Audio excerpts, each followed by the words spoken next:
lorsqu'on reçoit un président des États-Unis, c'est toujours quelque chose, bien sûr, qui est différent, que d'autres pays. Lorsque j'ai eu cette chance aussi de recevoir la reine d'Angleterre, enfin de recevoir, la France a reçu la reine d'Angleterre plusieurs fois et j'étais au fourneau. Ce sont des moments, bien sûr historiques, mais aussi des moments qui sont privilégiés parce que tout simplement la reine d'Angleterre n'était pas un chef d'État comme les autres. J'ai souvent eu l'occasion de le dire, mais c'est la chef d'État qui est le plus venue en France.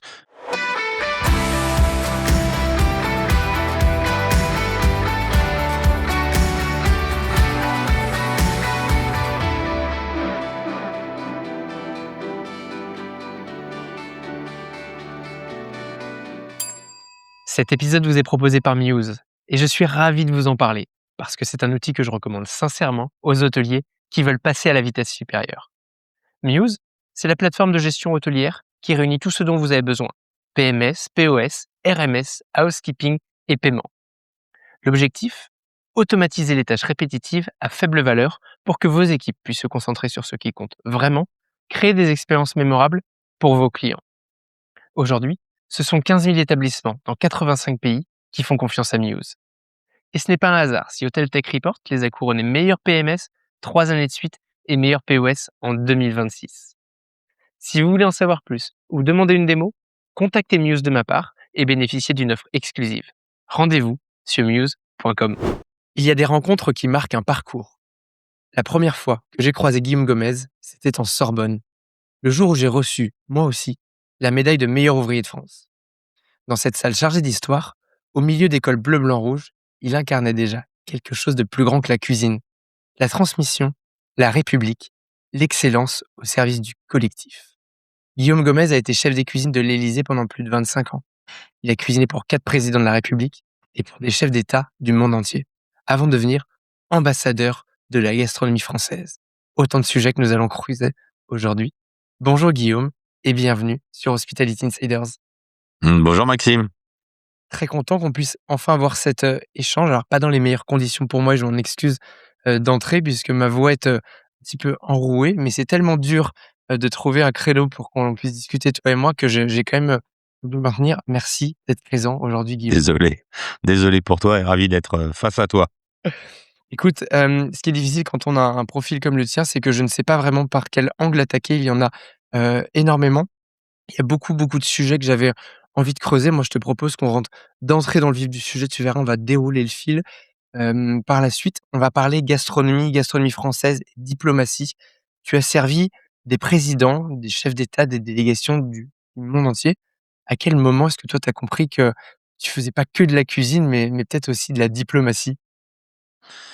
Écoute, oui, c'est vrai que j'ai eu la chance, parce que c'est quand même une chance et un privilège de servir, 4 chefs d'État français, 4 présidents de la République et donc pendant ces 28 années, rencontrer, recevoir, nourrir, pendant près de 25 ans en tout cas et après en tant qu'ambassadeur, des chefs d'État et des personnalités politiques de premier plan du monde entier et c'est vrai que très rapidement quand tu arrives à l'Élysée, je suis arrivé en juin 97, quand tu arrives à l'Élysée, on te fait comprendre que le lieu n'est pas comme, ailleurs et ça tu le vois très vite et dès les premières semaines, au vu des chefs d'État qui sont reçus, au vu des invités qui étaient reçus à l'époque par le président Chirac, tu comprends vite que ton métier sera autre chose que juste faire, de la cuisine.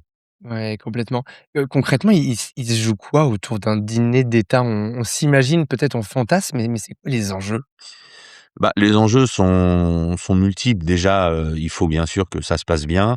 Le dîner d'État est un point d'orgue d'une visite d'État.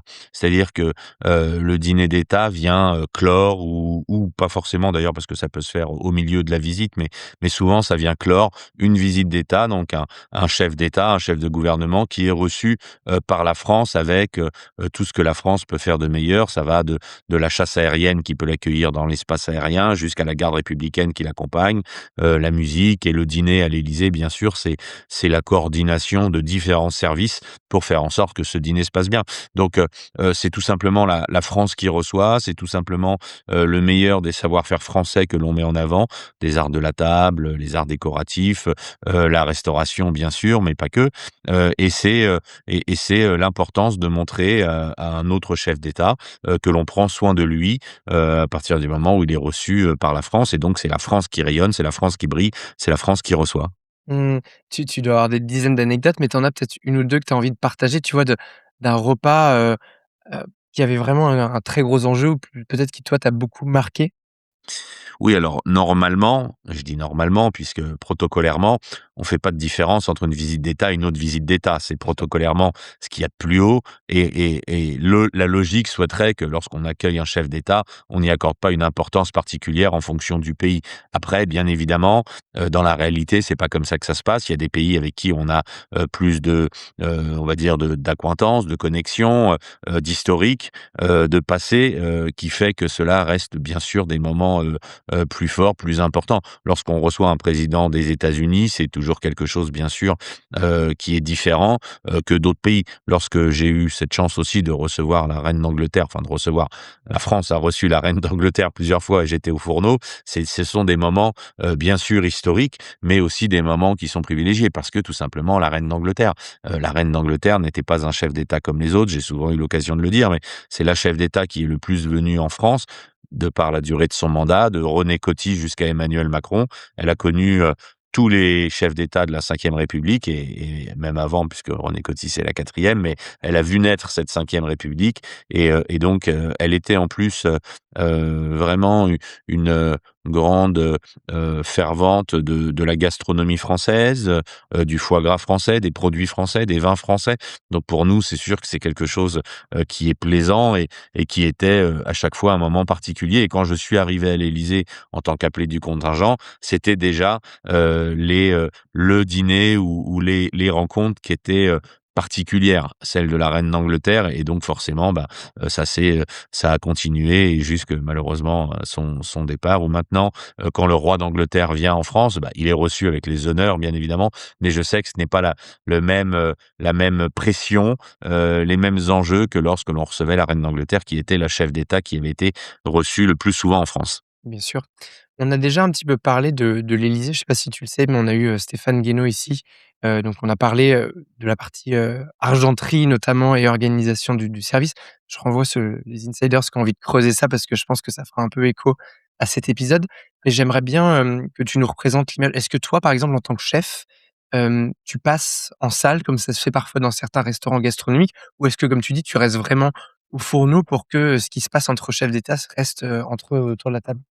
Non, alors le chef de cuisine n'a pas vocation, comme dans un restaurant, à aller saluer les clients, les remercier d'être là et savoir si tout s'est bien passé. Mmh. Alors, oui, je passe en salle, avant, beaucoup, c'est-à-dire avant le repas, justement quand les équipes de l'argenterie comme Stéphane, quand les fleuristes viennent mettre, en place, la mise en place, pour si on a 2-3 petites choses à régler avec, les maîtres d'hôtel. On coordonne bien sûr en amont, avec le service de l'intendance. L'intendant est en charge de ça, de coordonner tous les services, savoir quelle vaisselle on va utiliser, quelle décoration florale, en fonction du menu et ainsi de suite. Et après, pendant que le dîner se fait, le chef de cuisine est à sa place en cuisine. Il opère au niveau du pass pour que tout parte comme il faut. Il faut savoir qu'un dîner d'État, Stéphane vous l'a sûrement dit, mais c'est entre 200 et 250 couverts et c'est entre 55 minutes pour certaines années jusqu'à 1h20, 1h30. Donc c'est quand même quelque chose d'assez rapide.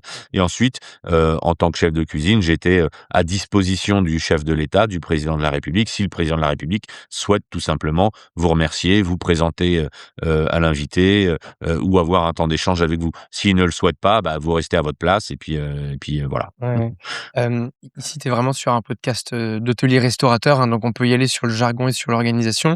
Je comprends dans ce que tu me dis que, la cuisine, elle est organisée comme une cuisine de restaurant. C'est toi qui au passe, tu es là pour un petit peu aboyer les plats. De l'autre côté, on imagine, Stéphane et les maîtres d'hôtel qui opèrent, mais en fait, qui dirige ça autour? Est-ce que c'est le chef d'État vraiment le référent? Est-ce qu'il y a tu as parlé d'un intendant, j'aimerais bien Oui, comprendre. oui, l'intendant non, il y a l'intendant qui est, l'intendant de l'Élysée qui est un peu, ce qui correspond dans les hôtels un petit peu au directeur ou directeur de la restauration, et c'est lui qui coordonne, les services de salle, la cuisine. Il faut savoir que dans un lieu comme le Palais de l'Élysée, déjà c'est très grand, vous voyez pas ce qui se passe en salle. C'est-à-dire que la salle, elle est pas au même niveau que la cuisine, donc il faut qu'il y ait quelqu'un qui fasse le lien avec tout ça et donc donc ce sont les services de l'intendant, soit son adjoint, qui sont les chefs d'orchestre du dîner et qui vont nous dire, déjà ils vont me prévenir moi, début des discours, fin des discours, réponse de l'invité, ainsi de suite, pour qu'on puisse avoir un petit timing, savoir quand est-ce que va commencer le repas. Et puis à partir du moment, où c'est eux qui donnent le rythme aussi de savoir quand est-ce que les maîtres d'hôtel doivent débarrasser, bah, ils nous préviennent avant en disant: «On débarrasse», fin du débarrassage, parce que tout ça prend du temps. Quand il y a 250 personnes en salle, ça se fait pas en 3 secondes et on sort pas, les entrées, les plats, le fromage, le dessert, pour 250 comme on le fait pour 10 personnes. Mmh. Et tu as des souvenirs, je sais pas, d'échanges avec, un de nos présidents de la République, un chef d'État où tu as vraiment l'impression que, bah, tu as eu un rôle, alors toi et tes équipes, on comprend bien, mais le côté autour de la table, parce que tu sais, on le dit souvent et je crois que toi, tu étais assez partisan de cette vision-là, que autour d'une table, on peut régler plein de conflits, plein de problématiques. Tu vois, où toi, quelque part, à travers ton assiette, bah, tu as peut-être aidé ton chef d'État à faire passer un message. Non, alors oui, c'est vrai que nous, notre mantra est de dire que c'est le motto du club des chefs, qui a été créé en 1977 par Gilles Bragard, qui est: «Si la politique divise les hommes, la bonne table les réunit toujours». Donc c'est vrai qu'il peut se passer beaucoup de choses autour d'une table. Après, la cuisine, est quelque chose au sein même d'une équipe, au sein même d'un travail collectif, au service d'un collectif. Donc j'ai pas la prétention de dire qu'un repas a changé des choses. Un repas, il vient, fluidifier, il vient faire en sorte que, les protagonismes, les protagonistes d'un échange, de quelque chose puissent se rencontrer, puissent discuter, quels qu'ils soient, que ce soit les chefs d'État, que ce soit les ministres, que ce soit des chefs d'entreprise qui accompagnent tout ça, et ça doit bien se passer. Maintenant, j'ai pas la prétention de dire que c'est nous qui avons réglé tout ça et qu'avons apporté apporté, on va dire, plus que, ce que n'importe qui ferait, dans un restaurant ou dans un hôtel. C'est-à-dire qu'on fait notre travail de cuisinier, de maître d'hôtel, on fait en sorte que ça se passe bien. Nous, notre rôle, c'est de vraiment mettre le territoire de France en avant. La cuisine de l'Élysée se doit d'être la vitrine des savoir-faire français, des territoires de France. Et après, ce qui se dit autour de la table, déjà, on n'y participe pas, on fait pas partie de la conversation. Nous, notre travail se limite à faire en sorte que les autres soient bien, bien reçus, bien nourris, dans une bonne atmosphère, avec la bonne musique, lorsqu'il y a de la musique, et faire en sorte que tout se passe bien pour qu'ils puissent justement faire leur travail Finalement, et comme et dans un tomber restaurant d'accord. traditionnel d'ailleurs. Exactement. C'est exactement comme dans un restaurant traditionnel, sauf qu'à la fin, il y a pas d'addition. Ouais, c'est un très bon point. C'est nous qui payons. C'est nous, c'est collectivement nous qui payons. Ouais, c'est assez amusant de le partager comme ça. Et en tant que, chef, enfin, être humain, toi, tu as un souvenir d'un échange avec un chef d'État qui t'a beaucoup marqué? Oui, bien sûr, en 28 ans, j'en ai croisé, beaucoup. J'ai eu la chance d'en rencontrer, de façon plus intime, dans le sens où, plus qu'un «bonjour, merci», où j'ai pu échanger, quelques mots, voire des conversations. Il y en a eu beaucoup, alors beaucoup, enfin, il n'y en a pas eu des centaines, mais il y en a eu. Alors c'est vrai que si je dois en citer quelques-uns, ce qui m'a le marqué en tant qu'homme, en tant que chef de cuisine, bah, la rencontre avec la reine d'Angleterre. J'ai eu la chance de la servir plusieurs fois à l'Élysée, même, à l'extérieur, lors par exemple des festivités du débarquement ou pour des grands sommets internationaux. J'ai eu la chance, grâce au club des chefs aussi, d'être reçu à Buckingham Palace. Je raconte l'anecdote dans le livre que je viens de sortir, où je raconte ce moment, ce temps d'échange avec la reine. Quand la reine vous invite à boire le thé à la maison, c'est quand même quelque chose d'incroyable dans une carrière de cuisinier. Après, personnellement, m'appelant Gomez, bah, mes rencontres avec le roi d'Espagne, sont aussi des moments intimes, de fierté et Tu as des origines d'intensité. espagnoles? Oui, Gomez, c'est un peu espagnol, Ouais, mais donc justement, j'ai je des voudrais, ori enfin, si on peut creuser ça, mais enfin, et peut-être, j'imagine qu'il mon y avait un lien mon spécial. père Ouais. mon père était espagnol, ma mère française, mais mon père était espagnol, donc c'est vrai que ça marque, quelque chose parce que pour l'histoire de ma famille. Ensuite, j'ai eu un temps d'échange aussi avec le président, Macron et le président Xi Jinping sur, des problématiques liées notamment à l'époque, à l'embargo sur le cognac. Donc voilà, on a pu, travailler, rapidement là-dessus et répondre aux questionnements du président Xi Jinping. heu, la chance bien sûr d'échanger plusieurs fois avec monseigneur le prince Albert de Monaco qui est un fin gastronome, qui aime la gastronomie française, qui aime les vins français.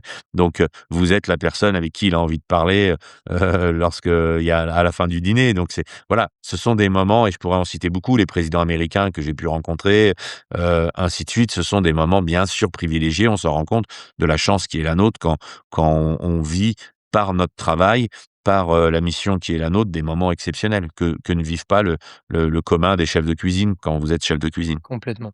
Donc tu disais 28 ans, tu es rentré en 97. Ça a changé quoi pour toi, en tant qu'aussi homme et chef, ce parcours, à l'Élysée? Déjà, je serais curieux de savoir comment on y rentre dans une maison comme celle-ci et ensuite comment on s'y développe? Alors comment on y rentre? J'ai l'occasion souvent de le dire, 1 beaucoup de pistons, 2 de la chance, 3 du travail, dans le sens qu'on veut. Mais, moi à l'époque, je suis, cuisinier, je suis chef d'équipe dans un restaurant étoilé Michelin qui s'appelle, Le Divellec, Jacques Le Divellec. Donc, le chef Jacques Le Divellec, 2 étoiles Michelin, aux Invalides, me propose au moment de faire mon service national et c'est pour ça que je dis de la chance parce que la temporalité est la bonne. Le ministre de la Défense à l'époque vient manger, chez Le Divellec. Le Divellec le connaît bien. Il doit décaler mon incorporation, d'1 an parce qu'on a du travail. Il me dit: «Non, il est pas question, il y a beaucoup de travail». C'est pour ça que je fais pas mon armée à 18 ans, mais à 19. Dans ce cas-là, il me dit pour me remercier d'avoir attendu, il me dit: «Bah, écoute, je peux te placer soit à l'Élysée, soit à Matignon». Il connaissait bien les équipes de l'Élysée et de Matignon parce que les premiers ministres venaient manger, parce que François Mitterrand, président de la République, venait manger aussi souvent chez le Divellec. La photo, on en reparle beaucoup ces temps-ci, la photo, où la France découvre le président de la République avec sa fille Mazarine est sortie de chez le Divellec. C'est devant chez le Divellec. Moi, je suis là ce jour-là, donc c'est mon premier grand moment d'histoire avec les présidents de la République, indirectement puisqu'on ne sait pas qu'on vit un moment d'histoire à ce moment-là, mais voilà, donc c'est comme ça que je me retrouve, à l'Élysée pour faire mon service militaire. Joël Normand, me recrute, qui est le chef de l'époque, me recrute pour faire mon service militaire pour, une durée d'un an, un peu moins d'un an même et puis j'y suis resté 28 ans. Donc ça, c'est comment j'y rentre, comment j'y reste, le travail puisque moi j'ai eu cette chance, de toujours être recommandé par mes patrons d'avant. C'est le Divellec qui me place à l'Élysée, c'est Jacques Chirac qui m'embauche, qui décide de m'embaucher. C'est Jacques Chirac qui parle de moi au président Sarkozy. Le président Sarkozy, me recommande, à François Hollande et Emmanuel Macron, François Hollande n'a pas besoin de me recommander puisque Emmanuel Macron m'a rencontré lorsqu'il était secrétaire général adjoint à l'Élysée et donc c'est comme ça que j'ai fait cette carrière à l'Élysée. Ensuite, c'est Emmanuel Macron qui décide de me nommer ambassadeur et son représentant personnel. Parce que ça, c'était pas clair pour moi, ton poste n'est pas garanti d'un président à l'autre, c'est lui ton Ah non. employeur qui décide s'il te garde ou pas? Tout à fait. Contrairement à Stéphane que vous avez pu rencontrer ou à d'autres personnes de l'Élysée qui ont un statut de fonctionnaire, qui dépendent, de l'Élysée ou d'un ministère. Moi, j'étais chef de cuisine, j'étais employé de maison. C'est-à-dire que un de mes prédécesseurs, Joël Normand, lui, était fonctionnaire de l'État. Alors ça lui garantit pas de rester à l'Élysée parce qu'il peut être remis à disposition de son ministère. Il est mis à disposition de l'Élysée, donc il peut être rendu, comme Stéphane, je pense, fait partie du ministère de la Culture ou voilà, de différents ministères. Moi, j'étais employé de maison, par la présidence de la République, comme, certaines personnes du ménage, comme certains maîtres d'hôtel et ainsi de suite. C'est-à-dire que le président qui arrive, bah, s'il veut changer le chef de cuisine, et bah, il peut changer le chef de cuisine. Comme vous achetez un appartement, il y a du personnel à l'intérieur, je sais pas, il y a une dame qui fait le ménage, vous arrivez, vous dites: «Bah, moi, j'ai plus besoin de la femme de ménage» et bah, vous payez ce que vous devez lui payer et puis voilà.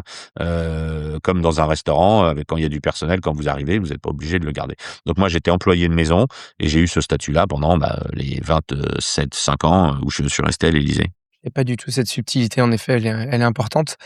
En Bah, 2004. c'est en ça que vous devez donner satisfaction de votre travail et contrairement à ce que beaucoup de gens peuvent penser, c'est pas quelque chose de garanti et d'éternel. Voilà, c'est de toute façon, il y a rien de garanti à l'Élysée puisqu'il y a eu d'autres fonctionnaires, à d'autres postes à l'Élysée. À partir du moment où vous ne donnez pas satisfaction, de votre travail et ben vous retournez dans une autre administration et beaucoup sont repartis comme ça dans leur administration. Mmh.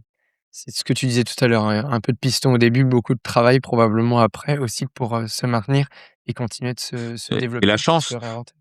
Et la chance aussi, moi je dis j'ai eu beaucoup de chance parce que toujours la bonne temporalité, j'arrive à l'Élysée, je passe le concours de meilleur ouvrier de France, on y reviendra sûrement tout Ouais. à l'heure, mais Joël Normand part en retraite à ce moment-là, donc si Joël Normand, avait eu peut-être 10 ans de moins, bon, bah, je serais peut-être pas resté à l'Élysée parce que voilà, je sais pas. Donc c'est, oui, bien sûr du piston pour y rentrer parce qu'on rentre pas comme ça à l'Élysée, il a fallu que je me fasse, recommander, mais j'aurais pas été recommandé par monsieur Le Livellec si je lui avais pas donné satisfaction dans mon travail. Voilà, donc s'il n'avait pas été satisfait de ça, il m'aurait pas recommandé à Joël Normand. Mmh. Alors justement le MOF, toi, je crois que tu es devenu MOF en 2004. C'est Tu avais ça. 25 ans à l'époque et je crois que tu étais le plus jeune lauréat dans ta catégorie. D'ailleurs, Mmh. pour rappel, le MOF, c'est à partir de 23 ans, hein, donc ça te laissait pas beaucoup de marge. Je sais pas s'il y a des plus jeunes depuis, mais ils doivent pas être beaucoup plus jeunes Ouais, proportionnellement. c'est 23 ans au moment de l'inscription, pas au moment du concours. Donc en fait, et c'était, 24 ans je crois à l'époque, l'inscription était un peu plus se faisait jusqu'à un peu plus tard. Mais en fait, il y avait, oui, assez peu de marge pour qu'il y ait un plus jeune parce que, j'étais déjà le plus jeune des 750, lors de cette qualification en 2003 et la finale en 2004. Mmh. Pourquoi est allé chercher cette distinction à l'époque, en plus de ton métier qui, j'imagine, était très prenant? Et surtout, comment tu réussis à te préparer pour ça, quand on sait l'investissement que c'est que de devenir meilleur ouvrier de France? Oui, bien sûr, c'est un investissement d'être meilleur ouvrier de France, mais c'est un bilan de compétences. C'est-à-dire que vous décidez pas que vous allez être meilleur ouvrier de France, c'est pas vous qui le décidez. Il y a près de 50 personnes qui vont vous noter, juste pour la finale, une trentaine avant la demi-finale pour la demi-finale. Donc, au total, c'est près de 100 personnes, qui vont décider si vous êtes ou pas digne de porter ce col bleu, blanc, rouge, et cette distinction de meilleur ouvrier de France qu'on aperçoit derrière toi. Mmh. Hem, En effet, alors comment je m'y prépare et comment j'y vais surtout, c'est que à l'époque, donc je suis à l'Élysée, je suis, chef d'équipe, enfin j'ai un poste à responsabilité, mais je suis pas chef de cuisine à l'Élysée et je décide, déjà lors de l'armée, en 98 de me lancer dans les concours de cuisine.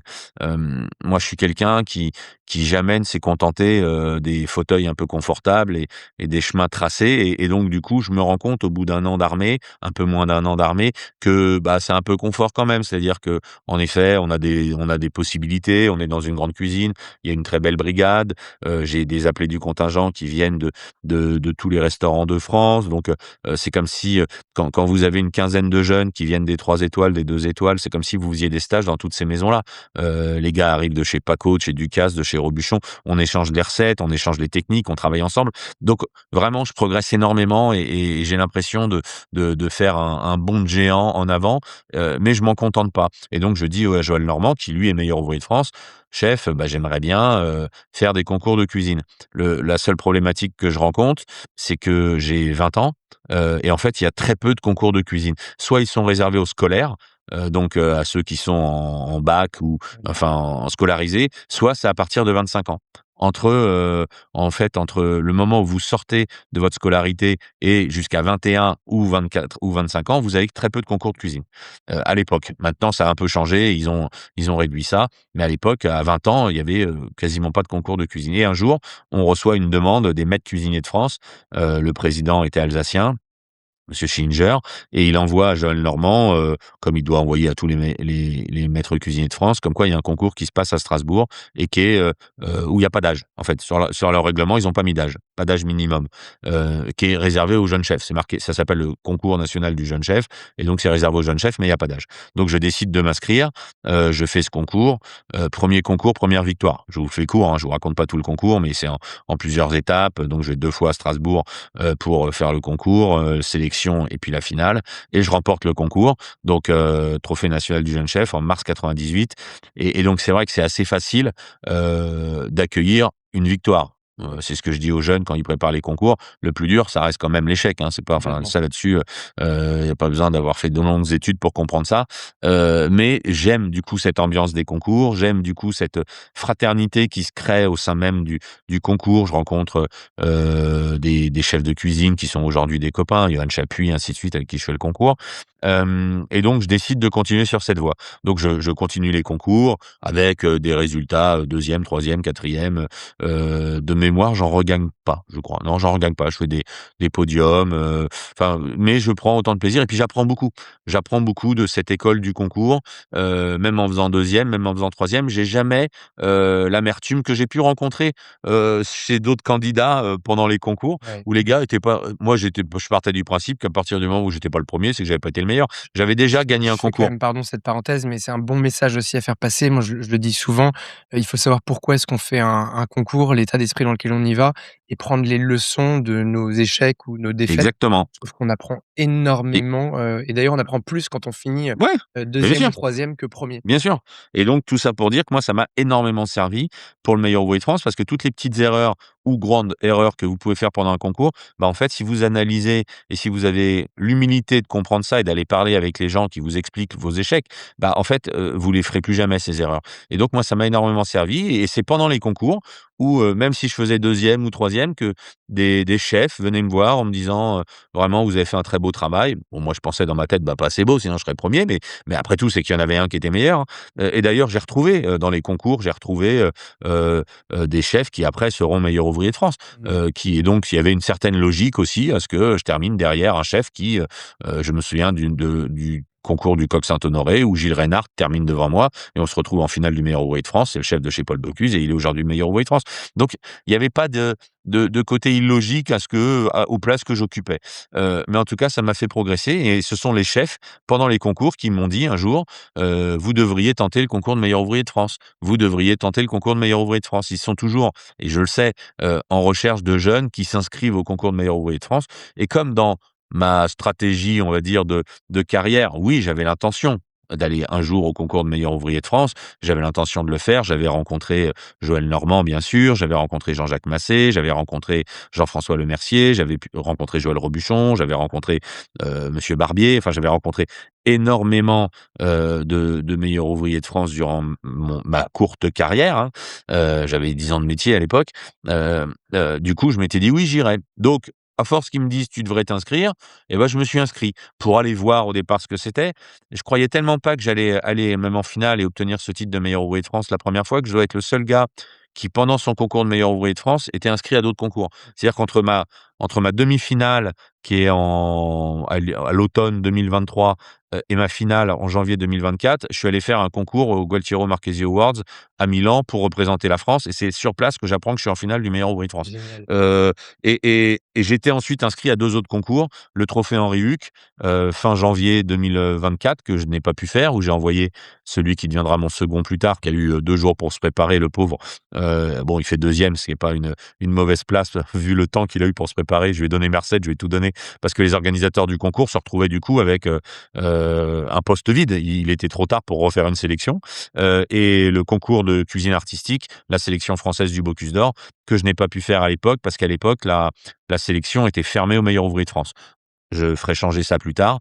C'est moi qui travaillerai plus tard, sur le fait qu'on puisse changer ce règlement pour que les meilleurs ouvriers de France puissent accéder, à ce concours. Mais à l'époque, ce n'était pas possible. Donc, voilà et puis après, bah, comme tout ce que je fais, j'essaye de le faire en tout cas le mieux que je puisse. À partir du moment où j'étais en finale, bah, j'ai tout fait pour, remporter le titre. J'ai pris les risques que je devais prendre en termes de technique, pour montrer au jury que malgré le fait que je sois jeune, en effet, j'avais les compétences pour ça et une fois de plus, c'est pas vous qui décidez. Vous devez juste faire le meilleur travail que vous puissiez faire dans le temps qui vous est imparti. Voilà et après c'est, pour la finale, près de 50 personnes qui décident ou pas si vous êtes, digne de porter ce col d'un des meilleurs ouvriers de France et c'est donc Joël Robuchon et Paul Bocuse qui, à Toulouse, en me remettant ma veste de meilleur ouvrier de France, m'apprennent que je suis le plus jeune lauréat de l'histoire dans la catégorie cuisine. Ça, c'est une belle anecdote pour, clôturer ce chapitre-là, en effet.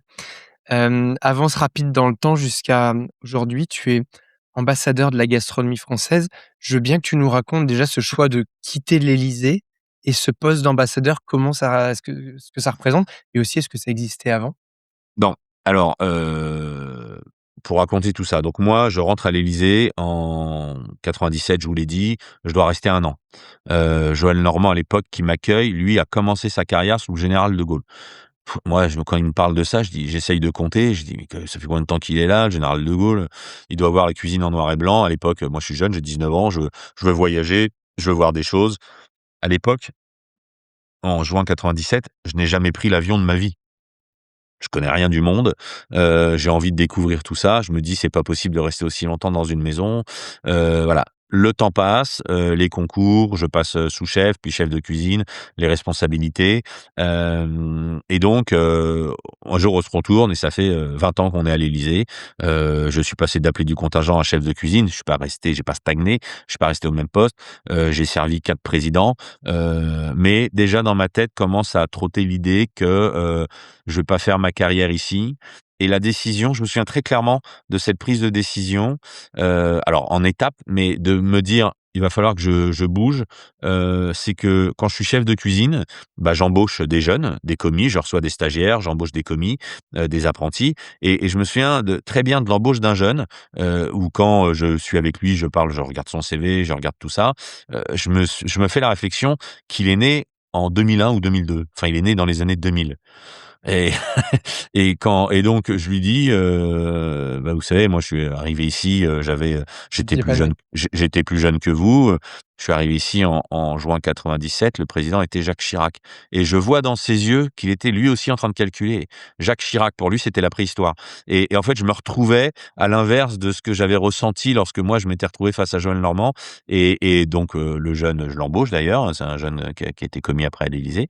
Et donc je me dis: «I voilà, est-ce que je veux être cet homme-là? Est-ce que je veux être celui qui se facilite, et qui se contente de ce qu'il a? Ou est-ce que, je veux encore des nouveaux défis? Est-ce que je veux encore, d'autres choses?»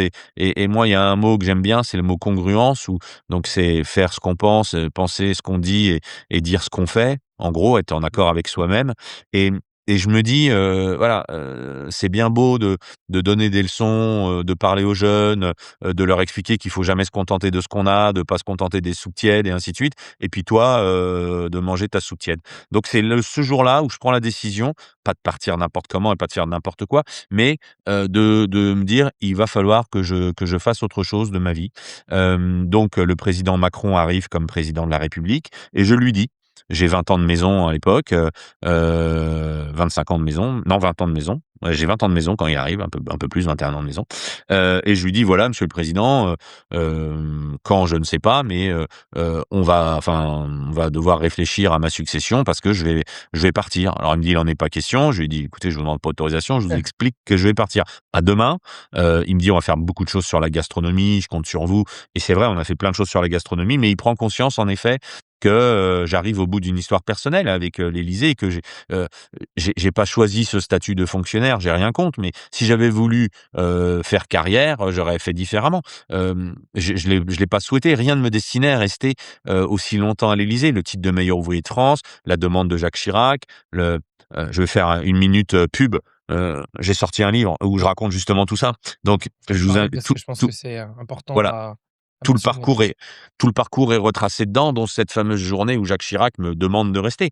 Hem Et c'est ce qui fait que voilà, si le chef à l'époque n'avait pas souhaité que je reste, si Jacques Chirac n'avait pas souhaité que je reste, si Bernard Vaution ensuite, en passant chef, n'avait pas souhaité que je sois son adjoint, il y a eu plein de temporalités différentes où j'aurais pu partir.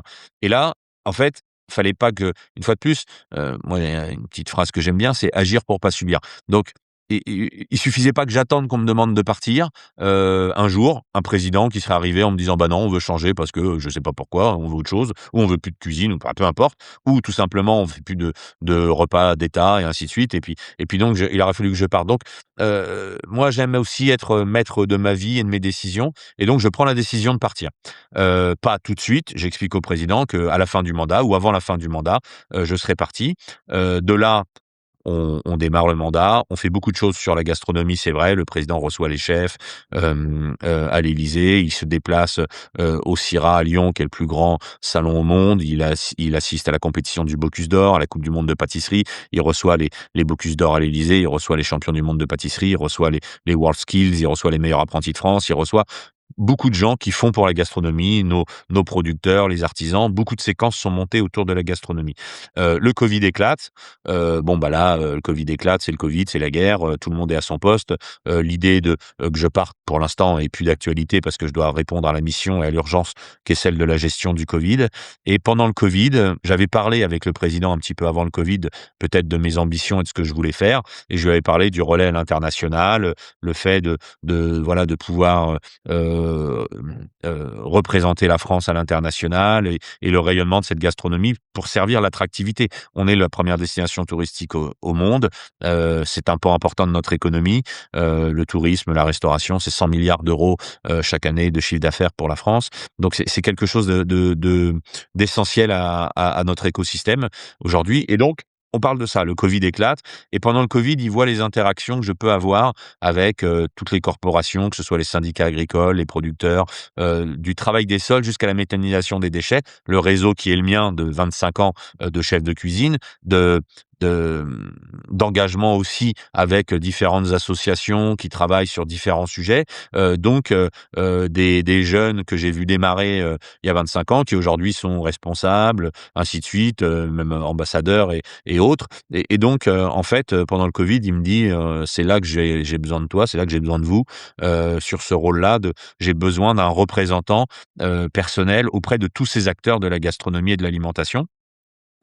Dans le même temps, le premier ministre de l'époque, Jean Castex, annonce, pour, répondre aux difficultés, liées au métier de la restauration, de la gastronomie, de nos producteurs, une année dédiée à la gastronomie et donc c'est là qu'il est décidé que je serai, et le représentant personnel du président de la République et donc l'ambassadeur pour la gastronomie. C'est un rôle d'ambassadeur thématique. Il existe une dizaine d'ambassadeurs thématiques au Quai d'Orsay, des gens qui ont la responsabilité d'engager la parole de la France sur des thématiques, bien précises, le numérique, la santé, les pôles, ainsi de suite. Et ben moi, c'était pour la gastronomie, l'alimentation et les arts culinaires.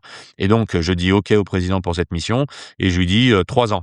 Je lui dis: «D'accord pour 3 ans, mais moi j'ai des projets perso, j'avais envie de faire autre chose».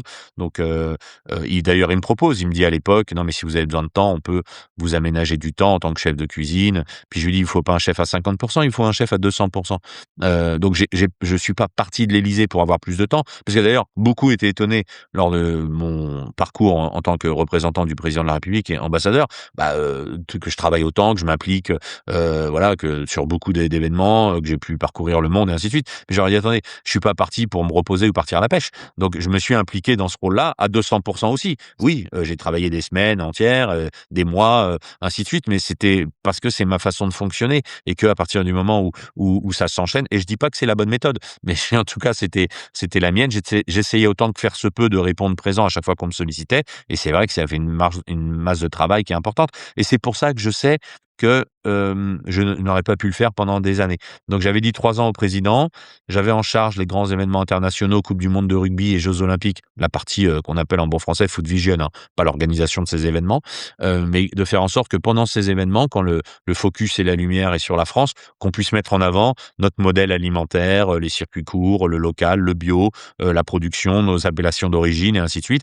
Bon, ça s'est très bien passé avec, l'organisation de la coupe du monde. C'était un petit peu plus chaotique, on va dire, avec les jeux olympiques parce qu'il y avait déjà des partenariats avec des grandes marques internationales que je citerai pas. Donc, c'est plus délicat, mais on a quand même réussi, notamment avec le Tour de la Flamme, à mettre en avant nos producteurs, les régions, qui faisaient tel fromage de chèvre, qui faisait tel, jus, de fruits. L'alcool, c'est bien sûr toujours délicat, mais il y a eu quand même des propositions qui ont été faites dans ce sens-là.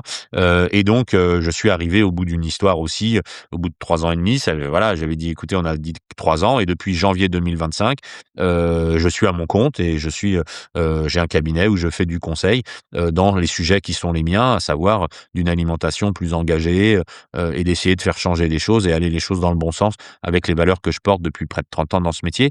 Et alors, certains pourraient s'étonner, de me voir encore. Par exemple, j'étais au salon du vin il y a quelques jours avec le président, tout simplement à partir du moment où les ministres ou le président ou certains services me sollicitent, je le fais, gracieusement parce que ça fait partie de, je pense, du besoin collectif de travailler ensemble pour aller dans le bon sens des choses. Comme je serai présent au salon de l'agriculture, la semaine prochaine, alors que j'ai pas de clients de mon entreprise sur le salon de l'agriculture, mais on a beaucoup de choses à faire et je pense que ça va dans le bon sens des choses quand les gens se parlent en termes d'alimentation. On parle de souveraineté alimentaire depuis quelques années. On devrait retrouver un peu de bon sens et se dire qu'après respirer, c'est notre besoin le plus vital et que, d'aller vers une alimentation, plus engagée en termes de santé, en termes de société, en termes d'environnement, ça va dans le bon sens pour tout le monde. On pourrait parler de l'obésité, on pourrait parler de l'éducation à l'alimentation, Pour me faire la de beaucoup de transition, sujets. toute préparée pour la suite de ce dont j'avais envie de discuter avec toi. Mais déjà pour bien clôturer ce chapitre-là, Est-ce qu'aujourd'hui, il y a un nouvel ambassadeur qui t'a remplacé? Donc est-ce que le poste a été créé grâce à toi et il suit? Ou est-ce qu'il a été créé que pour toi et il s'est arrêté avec toi? Non, non, non, il a pas été créé que pour moi. Il y avait une demande. Il y avait déjà, hein, des gens qui travaillaient sur, ce qu'on appelle la diplomatie culinaire. Il y avait déjà un service économique de la diplomatie. Il y a Good France, était déjà opéré. Il y avait beaucoup de choses. Donc il y a toujours des gens qui travaillent sur ces sujets-là.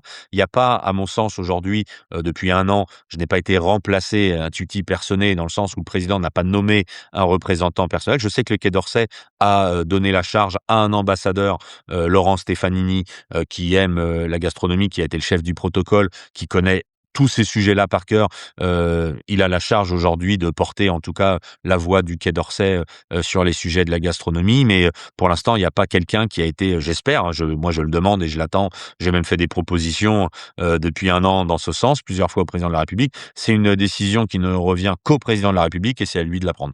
Donc, je ne peux pas faire plus que ça. Après les sujets sont traités, les dossiers, continuent d'être traités, par tel ou tel conseiller, tel ou tel ministre. Mon rôle était d'avoir un lien plutôt transverse, envers, les différents ministères et de rendre des comptes au président de la République. Après, c'est pas parce que je suis parti que le travail ne se fait pas ou que les dossiers sont pas traités, bien au contraire, mais par, disons des personnes différentes et qui font remonter à leur administration.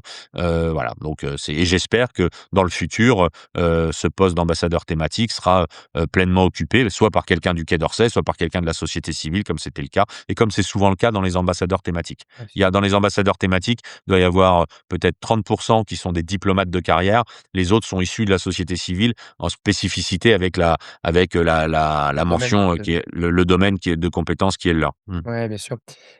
Je me permets une courte parenthèse. Si vous souhaitez aller plus loin que l'écoute et structurer concrètement vos pratiques, l'Académie Hospitality Insiders vous accompagne avec des formations, des ressources et une communauté de professionnels engagés. Rendez-vous en description pour accéder à l'Académie. On reprend. Avant de passer donc à notre autre thème, je voulais te proposer un petit jeu que nos insiders, les auditeurs ici connaissent très bien. Ça s'appelle mot-clé contre bénéfice. Tout simplement, tu vas nous partager un mot-clé qui, s'il est utilisé en réponse à l'hebdo, c'est ma newsletter, déclenchera un bénéfice. Donc à toi de nous donner et le mot-clé et le bénéfice que tu souhaites offrir. Alors, je vais, en rapport justement avec la sortie de mon livre, ce que je vais faire, c'est que, déjà, bon, ce livre-là, que je sors, comme tous les livres, c'est mon 9e livre, l'intégralité des droits d'auteur des livres, partent pour des associations, et lorsque j'offre un livre, j'achète le livre et je l'offre. Donc, c'est pas, la maison d'édition ou c'est pas tombé du ciel, c'est vraiment un vrai cadeau. Donc je propose déjà, d'offrir, un exemplaire de mon dernier livre à la table du destin, de le dédicacer et le mot-clé dans ce cas-là, je mettrais destin et voilà, puisque c'est quand même ce qui retrace un peu, le parcours qui est le mien et donc ce sera avec plaisir que j'offrirai à l'insider qui dira le mot destin, un exemplaire dédicacé de mon Il dernier livre. va falloir être rapide sur ma newsletter. Je vous rappelle qu'elle part le lundi matin à 7 heures, généralement la semaine après la sortie de l'épisode ou la suivante. N'essayez pas de m'écrire entre-temps, ça ne fonctionnera pas et je pense que ma boîte mail va être inondée. Moi, je te l'achèterai, avec plaisir Désolé pour ça. et si j'ai le droit à ta dédicace en plus, j'en serais très content. En quelques Avec lignes plaisir. en quelques lignes, ce livre, il parle de quoi? Bah, le titre donc, «À la table du destin», d'un rêve d'enfant au palais de l'Élysée, c'est un livre que j'ai refusé de faire, déjà pendant longtemps. Je le dis en introduction de ce livre, je l'ai fait que pour l'argent. Alors, comme je vous l'ai dit, l'argent, il est pas pour moi, il part pour, les associations que je parraine et que je suis et donc, j'ai 2 écoles à Madagascar, une au Cameroun avec la fondation École de Félix, dans l'océan Indien et la fondation Gacha au Cameroun et donc ce sont à chaque fois ces écoles des promesses que l'on fait aux enfants, de les emmener vers l'excellence, de les emmener par le métier, vers un destin différent et à partir du moment où vous faites cette promesse, bah, il faut la tenir. Donc chaque année, je sors un livre ou un projet pour récolter des fonds tout simplement pour, que 100 de ces fonds, aillent, pour ces projets-là. Donc j'ai accepté de faire ce livre dans ce sens puisqu'on est venu me chercher, pour ça. Pendant longtemps, j'ai refusé parce que je disais: «Bon, j'ai rien à raconter de spécial» et puis j'arrive aussi à peut-être à une époque de ma vie, hein, j'ai pas 200 ans, mais j'ai 58 ans, symboliquement, c'est l'âge qu'avait ma mère lorsqu'elle est partie. J'ai dit: «J'ai peut-être quelque chose à transmettre, également à mes filles». Donc je me raconte dans ce livre comme je me suis jamais raconté. Certains même de ma famille, peuvent découvrir des choses dedans.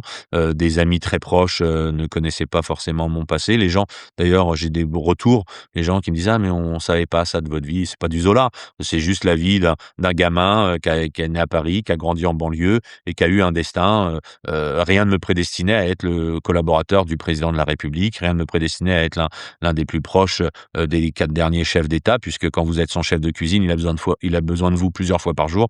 Donc voilà, donc je raconte tout ça dans ce livre, comment, rien n'est écrit, comment il ne faut pas se contenter toujours de ce qu'on a, ce qu'il faut croire en ses rêves, c'est peut-être un bien grand mot. En tout cas, je raconte, le pourquoi, d'un jeune garçon. Moi, j'ai pas de souvenir de quand est-ce que j'ai voulu être cuisinier. J'ai toujours voulu être cuisinier. Il y a la photo dans le livre où j'ai 3 ans. On doit se déguiser pour une fête de l'école dans le métier qu'on veut faire plus tard pour un spectacle et je suis déguisé en cuisinier au milieu des princesses et des cow-boys. Donc voilà, donc c'est à une époque où c'était moins glamour que maintenant d'être cuisinier, hein. Ouais. Donc voilà et voilà pourquoi ce livre, il rencontre un beau succès. Les gens sont apparemment contents. Enfin, ceux qui sont pas contents vous le disent pas, mais en tout cas, je reçois beaucoup de messages de gens qui ont apprécié le livre. Donc je suis très heureux de le partager avec ta communauté Ouais, et de excellent. faire en sorte que voilà, que quelqu'un puisse, le lire et y accéder. Merci beaucoup en tout cas pour ça et pour ce partage-là.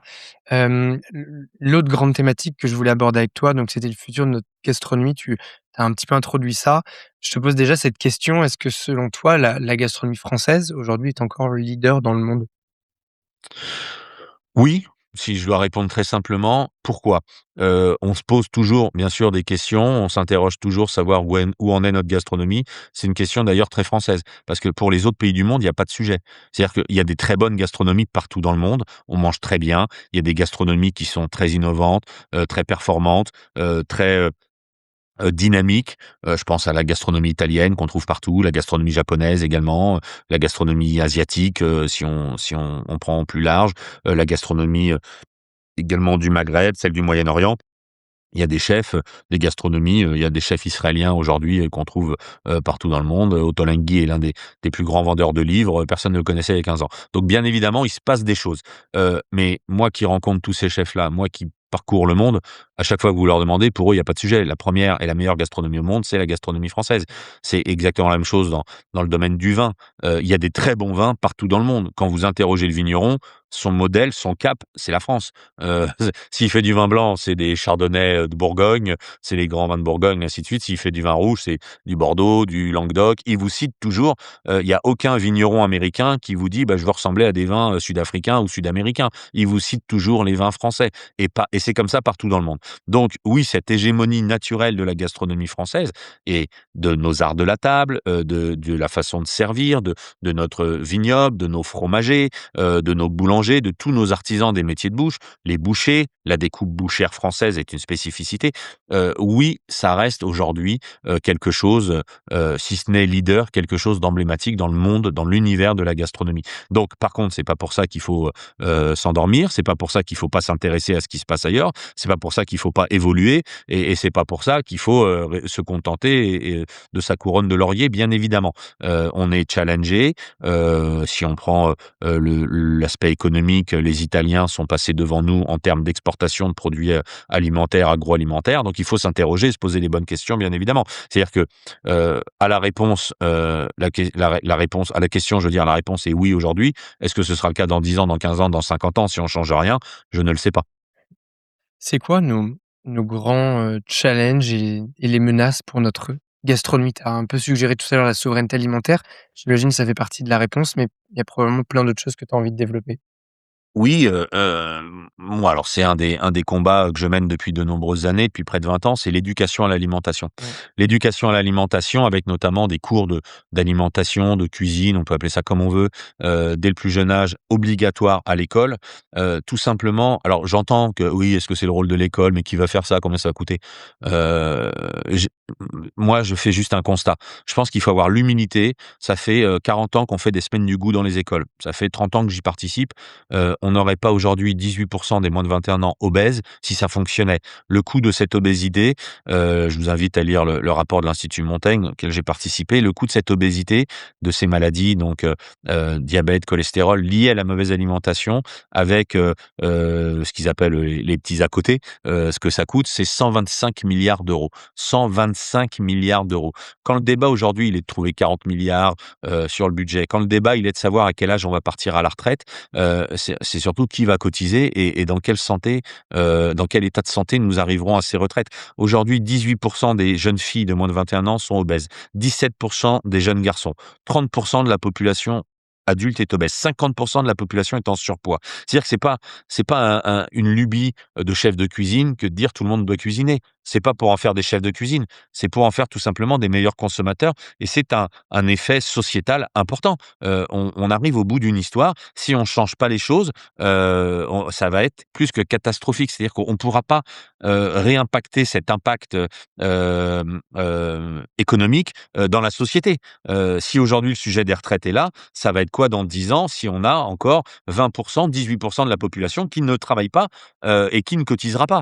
Ainsi de suite, ainsi de suite, ainsi de suite. Donc tout ça, je pense que les grands enjeux, de la gastronomie, c'est avant tout un enjeu alimentaire. C'est-à-dire qu'on ne mènera pas les gens vers la haute gastronomie française et vers les sujets qui nous touchent aujourd'hui si on leur apprend pas à manger tout simplement. Moi, je le dis depuis 20 ans, à mes camarades, restaurateurs avec, Eurotoc que j'ai coprésidé avec Michel Roth pendant des années. Aujourd'hui, Virginie Basselot m'a succédé. On avait le sujet des menus enfants avec les diététiciens.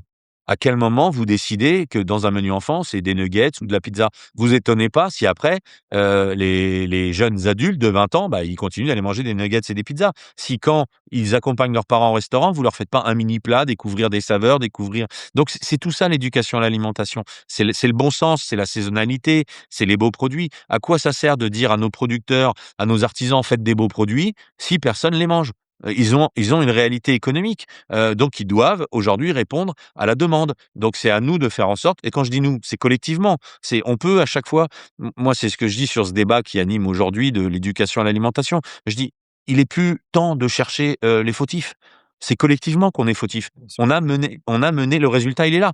18 d'obèses, 125 milliards. Donc on peut dire c'est à cause de des supermarchés, c'est à cause de telle, enseigne de fast-food, c'est à cause de telle cantine, c'est à cause non, c'est à cause de tout le monde. Il suffit juste que chacun prenne un peu ses responsabilités en se disant: «Une alimentation de bon sens, meilleure pour soi, meilleure pour l'autre, meilleure pour l'environnement», c'est tout simplement, ce dont on a besoin aujourd'hui.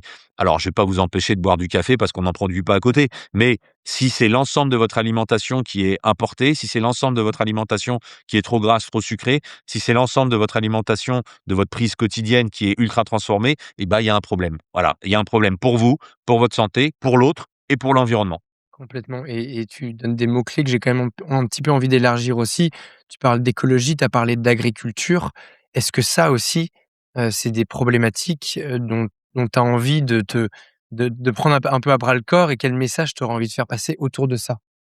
Je l'ai fait pendant, en tant que président d'Eurotoc, en tant qu'ambassadeur pour la gastronomie, en tant que chef de cuisine à l'Élysée. On a travaillé sur les marchés publics, sur la loi Egalim, sur tout ça. Ce sont des choses qui vont dans le bon sens. Il y a eu des avancées, il y a eu des choses de faites. Qui est-ce qui parlait saisonnalité il y a 30 ans quand je commence la cuisine? Personne. Ça n'existe pas. 4 saisons, c'est Vivaldi ou une pizza. Parce que c'est du bon sens, en fait, on trouve pas de produits hors saison, il y a 35 ans. 35 ans, c'est avant-hier. Bien sûr. Dans les restaurants, ça vient à l'idée de personne, de faire des produits complètement hors saison. Parce que personne les mange, parce que personne les trouve, parce que personne les produit. Aujourd'hui, tout ça a été chamboulé. C'est pour ça qu'il faut une éducation, parce qu'on peut pas en vouloir aux gamins de vouloir manger des tomates mozzarella au mois de janvier, si partout où il va, il y a des tomates mozzarella. Si partout où il va, il y a de la tomate. Donc et c'est pas bien compliqué, un pied de tomate devant chaque école. Tant qu'il y en a pas sur le pied de tomate, il y en a pas à la cantine. C'est pas plus compliqué que ça l'écologie, c'est du bon sens. Donc la saison, que vous soyez à Lille, Paris ou Marseille, c'est pas la même. Donc en fait, il suffit juste d'écouter un petit peu la nature et ce sont les producteurs et les agriculteurs qui nous en parlent le mieux. C'est-à-dire que ce sont toutes ces rencontres-là. Il y a plein d'événements, pour pousser ça et je pense qu'aujourd'hui, il faut accepter, de chacun faire un petit pas de côté, chacun accepter de rogner sur sa facilité, pour se dire, «On va dans le bon sens des choses». Moi, j'y crois parce que, je suis quelqu'un déjà d'optimiste et puis les choses sont en train de bouger, sont en train de changer donc et puis on n'a pas le choix. On doit aller vers cette alimentation plus engagée parce que, on voit bien aujourd'hui que, l'écologie qui était peut-être un sujet un peu, secondaire, il y a 30 ans, Bien 40 sûr. ans, on passait un peu pour des gens: «Oh, de quoi ils parlent?» Aujourd'hui non, tout le monde en parle, tout le monde en a conscience. Alors moi, je crois pas en une écologie punitive, Ouais. mais je crois tout simplement en une écologie de bon sens, où on doit emmener les gens vers une alimentation plus engagée. À partir du moment où cette alimentation sera plus engagée, le mode de consommation le sera, le mode de production, de transformation et de transport, tout ira avec. Donc voilà, c'est Mmh. j'y crois beaucoup. Complètement. Le message est passé. On va, dérouler maintenant les questions signatures, mais avant ça, tu vas avoir une autre mission, celle de créer avec moi ce qu'on appelle ici le bonus des insiders. C'est une sorte de fiche, une page en ligne sur laquelle tu peux partager une ressource, exclusive pour les auditeurs qui viendront cliquer. Qu'est-ce que tu aurais envie d'y mettre? Une vidéo, un PDF, tout passe sur cette, page-là. Je sais pas, faudrait voir ce qui peut intéresser, les insiders. Est-ce que c'est un temps d'échange? On pourrait recréer un temps d'échange, Ouais. heu spécifique avec, par exemple, la réponse, à une question qu'ils poseraient et te faire une petite vidéo, de quelques minutes, là-dessus. Ça pourrait être, s'ils ont envie de découvrir, je sais pas, une photo ou quelque chose de ma vie, de mon parcours, voilà, en parler. J'ai plein de choses à partager, Ouais. Écoute, ce dont l'envie. eh Je te bien, laisse réfléchir. on va réfléchir à ça et mettre un petit quelque chose et après pour un atelier ou un moment d'échange plus exclusif, il y a l'Académie Hospitality Insiders où là, c'est réservé uniquement aux personnes qui font partie de l'académie. On pourra envisager un atelier ensemble. Donc moi, ce que j'invite, c'est les insiders à justement nous partager ce qu'ils voudraient et on pourra ensemble, Et on choisira là-dessus. co-créer. Ça Ouais, marche, c'est une bonne idée en avec effet. plaisir. Traditionnellement, donc on termine ce podcast avec des questions signatures. C'est pas complètement fini, tu verras. La première, c'est quel est le meilleur moyen pour ceux qui voudraient, continuer l'échange pour te suivre? Les réseaux sociaux, bien évidemment, donc je suis présent sur, Instagram, Facebook, Twitter et Ouais. LinkedIn. Ton petit préféré? Heu non, je franchement, je suis sur les 4 en même temps, quotidiennement, donc il y a pas de souci. Après, de pas hésiter à venir à ma rencontre. Je mets sur mes réseaux sociaux les temps d'échange et les temps de rencontre que je peux avoir, aussi OK. bien sur les salons que les conférences que je peux animer, voilà. Alors j'ai pas de restaurant aujourd'hui, j'ai pas de lieu où on peut venir me retrouver, mais par contre, je suis très souvent, sur le terrain, très souvent en France comme à l'international, sur des salons, sur des rencontres, sur des temps forts, dans les écoles, avec les producteurs, voilà donc il y a, de nombreux, moments où on peut venir à ma rencontre sans aucun problème. Alors les messages sur les réseaux sociaux, je le dis tout de suite, je les vois pas tous, j'en vois passer quelques-uns, j'essaye de répondre autant que faire se peut, donc vous énervez pas si au bout du troisième message je vous ai pas répondu. C'est que, voilà, je réponds pas, à la centaine de messages que je reçois par jour.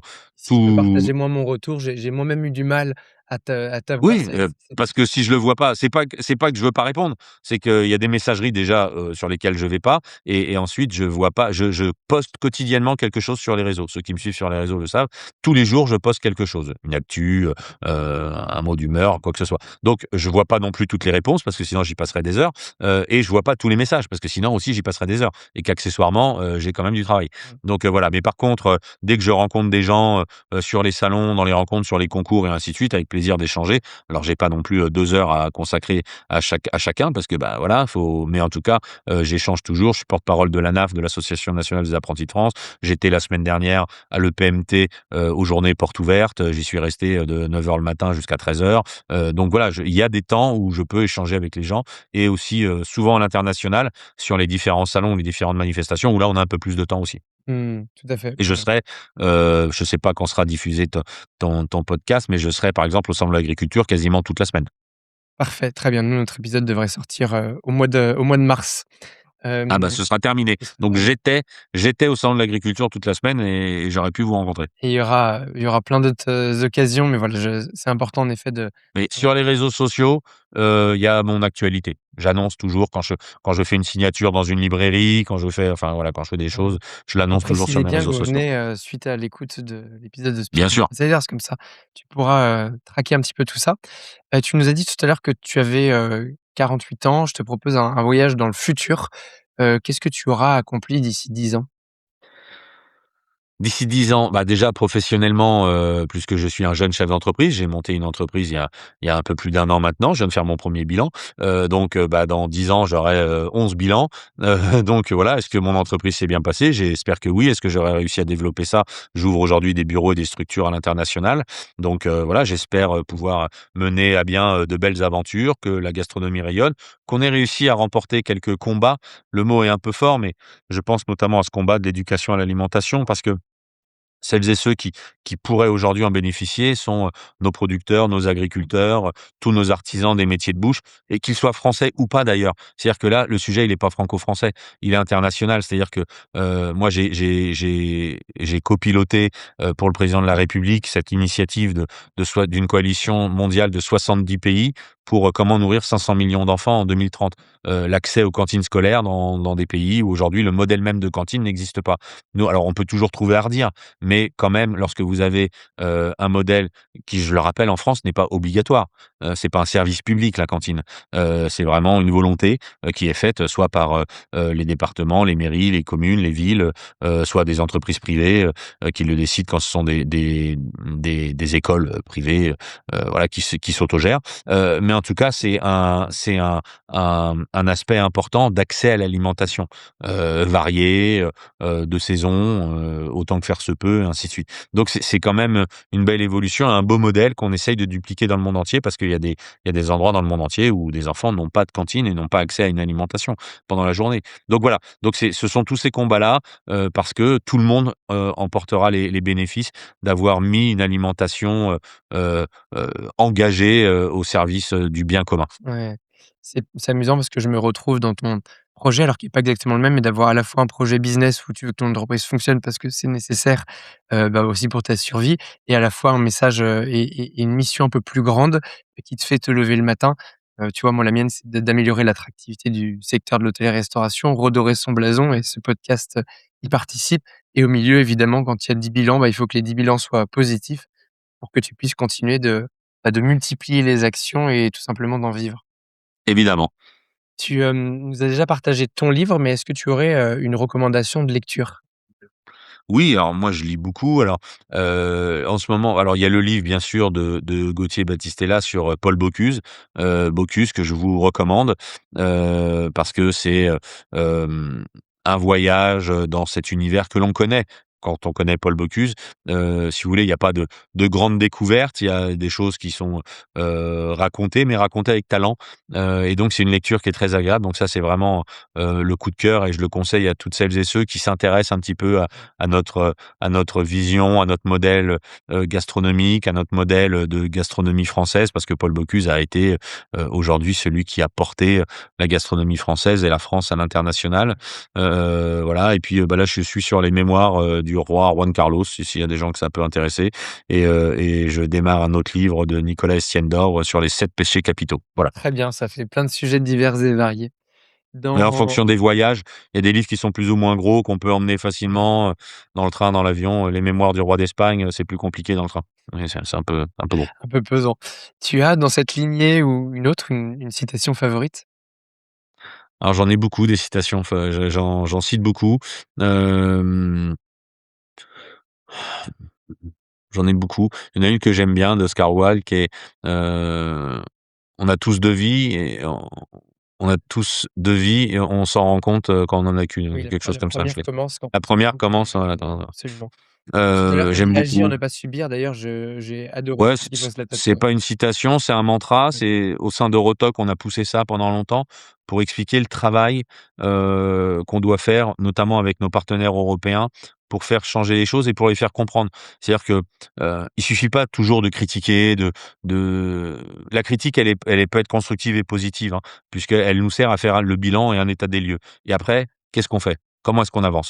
Et donc aujourd'hui, je pense que, la responsabilité de celles et ceux justement qui doivent, guider tout ça, qui doivent emmener tout ça, que ce soit les politiques, les chefs d'entreprise ou tout simplement les décideurs, ce qu'on appelle les décideurs, c'est d'anticiper et de comprendre, où est-ce que toutes les décisions que l'on peut prendre peuvent nous mener. Et donc c'est pour ça que ce mantra de agir pour pas subir, il est quelque chose d'important à chaque fois, c'est de se dire: «Tiens, mais comment je vais anticiper le problème?» parce que c'est toujours plus facile, de travailler sur, une réponse quand on a un petit peu anticipé tout ça, plutôt que de la subir de plein fouet. Ouais, complètement.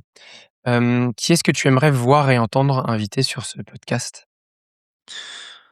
Oh il y a plein de gens, moi j'aime beaucoup, les discussions que je peux avoir avec, des producteurs, avec des agriculteurs, avec les vignerons parce qu'ils nous ouvrent, des champs, c'est le cas de le dire, mais des possibilités de comprendre un petit peu mieux, heu, par exemple sur le débat, il y a eu un débat qui a animé et on en est très fiers, sur l'écologie avec les chefs de cuisine, sur la loi du plomb, sur, la pêche électrique, sur beaucoup de sujets où les chefs se sentent bien sûr, engagés, mais j'ai trouvé, assez pauvre, le débat, à part des confrontations idéologiques bien évidemment, ce qui n'enlève rien. Mais déjà, assez peu avaient lu, les différents textes qui étaient proposés pour pouvoir justement souligner ce qui n'allait pas et ce qui allait. Parce que, comme dans tous les textes, il y a des choses à prendre et d'autres à rester. Et assez peu en fait étaient capables d'aller un peu plus loin parce que n'avaient pas rencontré, les gens concernés, n'avaient pas rencontré les problématiques, des pêcheurs, des marailleurs, des producteurs, des agriculteurs. Donc c'est pas pour, faire, changer les avis, c'est tout simplement pour nourrir la vie. Moi, je trouve que ce débat, il est important. On peut ne pas être d'accord sur plein de choses, mais il faut qu'on puisse se parler. Il faut qu'on puisse se parler, il faut qu'on puisse comprendre et pour ça, par exemple, quand la mode de la cuisine moléculaire est arrivée en France il y a une quinzaine d'années, une vingtaine d'années peut-être maintenant, beaucoup de chefs critiquaient la cuisine moléculaire. Moi, je me souviens d'avoir eu cette réflexion, et d'être allé voir Bruno Goussot, qui est le grand patron à l'époque du Centre de recherche d'études de l'alimentation, en disant: «Bruno, écoute, explique-moi parce que moi je peux pas critiquer pour critiquer, sous prétexte que je maîtrise pas». C'est assez facile de dire: ça sert à rien de courir le 100 mètres en 10 secondes». Moi, je le fais pas. Maintenant, j'aimerais comprendre l'intérêt, l'engouement et ainsi de suite. Et donc, on a fait quelque chose, on s'est enfermé avec des chefs, hein, mais on s'est vraiment enfermé, hein, pendant 3 4 jours. Anne-Sophie Pic, Roland Mazère, Frédéric Anton, Régis Marcon, Sébastien Bras et d'autres. Et on s'est mis dans ce laboratoire de recherche, dans ce centre de recherche pendant 3 jours et on a dit à Bruno Goussot: «Voilà, montre-nous, explique-nous les sphérifications, explique-nous tout ça, les produits chimiques, les intrants et ainsi de suite». Et donc après, chacun, chacune et chacun avait les outils, avait les éléments pour se faire une idée. Être d'accord ou pas d'accord, dire, c'est bon ou c'est de la merde. Mais en tout cas, chacun maîtrisait, de tous ces chefs que j'ai cités, il y en avait d'autres, chacun peut maîtriser le pourquoi du comment. Soit il y va, soit il y va pas, mais au moins on avait les outils pour ça. Et je trouve qu'en termes de savoir-faire, d'écologie, d'impact sociétal et environnemental, si on rencontre pas les gens, si on rencontre pas enfin, comment est-ce que moi je peux dire, le modèle agricole, il doit être cela ou ceci, si je rencontre pas les agriculteurs? Enfin, c'est eux qui ont les pieds, dans la glaise, du matin au soir, 7 jours sur 7. Comment est-ce que je peux parler élevage si je rencontre pas des éleveurs et pas juste sur une réunion? Il faut aller sur place, il faut comprendre leur vie, il faut comprendre l'histoire qui est la leur et ainsi de suite. Donc c'est en ça que je trouve que, on a besoin de ce débat et donc je trouve ça toujours très enrichissant pardon, quand on donne la parole, pas seulement, aux chefs de cuisine, aux maîtres d'hôtel, aux restaurateurs, mais à tout l'écosystème. Voilà, producteurs, agriculteurs. C'est un peu long comme réponse, mais Ouais, c'est la mais, mienne. en tout cas en synthèse, parce que je n'en ai pas un, mais je comprends le secteur. Moi, tu réfléchiras si tu le veux à une personne qui représente bien son secteur agriculture haute avec laquelle tu veux me mettre en relation, une personne qui soit aussi à l'aise à s'exprimer en public parce que moi ça Bah là, m'intéresse. par exemple, tu vois, j'ai assisté à une conférence qui, sur le papier, n'est pas mon champ de prédilection, avec une journaliste qui va sortir un livre sur le poulet, qui s'appelle Axel. J'ai oublié son nom, elle m'en voudra pas. Dans mon téléphone, elle est rangée à Axel Poulet, C'est le mais, poulet, on le trouvera. voilà, je te trouverai son numéro et je retrouverai son nom et pardon, et je la rencontre d'ailleurs la semaine prochaine pour, aller plus loin que cette conférence qui m'a intéressé. Parce que ça parle de l'élevage de poulets, ça parle des conséquences que l'on a aujourd'hui de qui va dans le bon sens des choses, de se dire: «Tiens, on importait énormément de volailles de l'international. Aujourd'hui, on en produit beaucoup». Sauf qu'on n'a pas été sur un modèle de production qui est celui que moi je veux défendre, des appellations, du poulet de chair, du poulet d'élevage, en plein air et je comprends. ça peut je vis pas au pays des bisounours. J'ai conscience qu'il y a besoin de poulets aussi moins chers et ainsi de suite. Mais à quel moment on décide de passer d'un modèle à un autre et au détriment de la santé, au détriment de plein de choses? Il y a un poulet, génétiquement qui s'appelle le Ross, je sais plus trop quoi, 808, 308, Ross 308, qui correspond à un poulet qui sont des poulets, quand on les voit, ils sont difformes, il y a des maladies, ainsi de suite. On se dit: «À quel moment ça peut être ça notre modèle alimentaire?» On n'en veut pas, personne n'en veut et c'est pas et je suis pas végétarien, je suis omnivore, je mange de tout. Mais sur le même principe que personne ne pouvait être d'accord avec les images qu'on pouvait voir dans les abattoirs, certaines images, avec les images qu'on pouvait voir de poules en cage et ainsi de suite. Heu les bouchers ce sont les bouchers qui ont travaillé à la législation pour rendre obligatoire les caméras dans les abattoirs. Parce que c'est normal que le respect de la vie animale soit pris en compte et c'est pas pour ça qu'on n'en mange pas. Mais par contre, voilà et donc j'ai trouvé que cette journaliste avait un a avait était pas sur le militantisme, «Non, pas de poulet». Alors je sais pas d'ailleurs si elle est végétarienne et si elle en mange ou pas, mais à mon avis, elle mange plus de ces poulets-là, ça c'est sûr et certain. Quand elle a vu parce que c'est une enquête et donc elle va sortir un livre là-dessus et j'ai trouvé ça assez intéressant de confronter des gens dans une pièce qui n'étaient pas tous d'accord, mais qui pouvaient se parler, qui pouvaient entendre. Certains trouvaient que ça n'allait pas assez loin, d'autres trouvaient peut-être que, il y avait, un autre chemin à faire et je trouve ça assez intéressant déjà d'éduquer les gens à ça, de se parler et de, pouvoir confronter les idées et moi je trouve que, et j'ai fait un petit livre avec une philosophe qui s'appelle Gabrielle Alperne où on parle de l'hybridation et je trouve ça intéressant. Si on est dans une pièce, qu'on a discuté et qu'à la fin on ressort chacun avec nos idées sur nos positions, c'est qu'en fait on s'est pas rencontrés. On a discuté, mais on s'est pas compris, on s'est pas attendu et ce phénomène d'hybridation sert à ça. C'est-à-dire qu'aujourd'hui, à partir du moment où on a une conversation, on a une discussion, il faut qu'il y ait quelque chose de moi qui soit parti, vers vous et ainsi de suite et vice versa et donc je trouve ça assez intéressant. Donc peut-être cette journaliste et je te donnerai ses coordonnées Axel et avec Poulet, au plaisir plaisir de vous accueillir voilà, sur Hospitality Insiders. voilà. Tu as cité Gabrielle Alperne, sauf erreur, c'est elle qui a aussi écrit avec Cyril Aouizerat sur, l'artisanat. Exactement, Elle fait exactement. des conversations de la philosophe qui va vers l'expert et ça c'est vrai, Exactement, elle passionnant. l'a fait aussi avec, une chef d'or enfin une pas une chef d'orchestre, une grande musicienne et ainsi Mmh. de suite et moi j'ai fait, donc un essai avec elle, suite à une conférence qu'on avait fait à l'Institut Jaurès, sur, la place de l'alimentation et de la table dans notre société. Le principe même de faire société, c'est bien ça, c'est le principe de la commensalité. On a commencé à se parler à partir du moment où on a décidé et où on est tombé d'accord pour partager un moment ensemble, à savoir, celui qui est le plus important une fois de plus après respirer, notre besoin qui est de s'alimenter. Donc, à partir du moment où on fait passer le message: «Je prends soin de toi par l'alimentation, j'accepte de te nourrir», parce qu'on est une communauté, parce qu'on est une famille, parce qu'on est un village, parce qu'on est des hommes préhistoriques et qu'on décide d'aller tous à la chasse ensemble pour manger quelque chose, c'est prendre soin les uns des autres et c'est ça faire société. Et c'est comment aujourd'hui est-ce que dans nos sociétés modernes, on a fait passer ça, pas au second plan, au 15e plan? À quel moment on a pu faire croire à des gens que s'alimenter, ça ne coûtait rien, c'était pas important, on ne devait pas y dédier du temps et on ne devait pas être éduqué à ça. À quel moment on a fait croire aux gens que ça devait être plus que secondaire? Alors qu'une fois de plus, après respirer, c'est notre besoin le plus vital. On l'a découvert pendant le Covid, mais certains pays dépendent à 100 de leur alimentation d'autres pays. C'est un non-sens. C'est un non-sens parce que c'est pas possible, tout simplement et nous, la France, nous dépendons énormément, à plus de 50 dans tous les domaines, d'autres pays pour notre alimentation. Parce que même si on est producteur, et excédentaire dans beaucoup de domaines, bah, on en importe comme on les mange pas la bonne saison, on en importe beaucoup. Donc en fait, c'est à quel moment on se dit: «C'est ça va dans le sens de l'histoire et dans le sens des choses». C'est tout simplement, complètement, bête. Complètement. Je te propose de prendre, une dernière grande respiration. Tu as dit que c'était un besoin vital avant d'attaquer notre mot de la fin. Traditionnellement sur ce podcast, c'est toujours l'invité qui clôture, donc c'est le seul moment de l'épisode où je rebondirai pas sur ce que tu diras. Tu D'accord. nous as déjà passé beaucoup de messages, mais si tu en avais un tout dernier à faire passer à nos insiders, quel serait-il? C'est pas simple, hein, parce que alors je le dis pour les auditeurs, j'ai pas souhaité qu'on échange avant pour avoir justement plus de spontanéité. Donc je n'ai eu aucune question, j'ai pas voulu qu'on ait d'échange avant, non pas parce que je voulais pas qu'on se parle, c'était juste pour que ce soit plus spontané. Donc j'avoue que j'ai pas du tout réfléchi à cette question, je le fais en même temps que je vous parle. Alors je suis revenu sur plein de points et beaucoup me tiennent à cœur et on pourrait continuer cette conversation pendant des heures. Mais je pense que, parce que, tu as une communauté autour de toi de passion, il faut qu'on parle de la passion.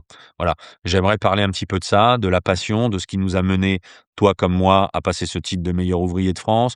Moi, j'ai eu cette chance, une fois de plus, avec ce titre de meilleur ouvrier de France, de rencontrer des gens, mais incroyables, peu importe leur champ de compétences, avec les meilleurs ouvriers de France, qui sont des gens, bien sûr, compétents, c'est pas le sujet, mais ultra passionnés. Et je trouve que cette passion, quand on met de la passion dans les choses, et ben, ça nous fait avancer plus vite, ça nous fait avancer avec bienveillance envers les autres, ça nous fait transmettre des choses.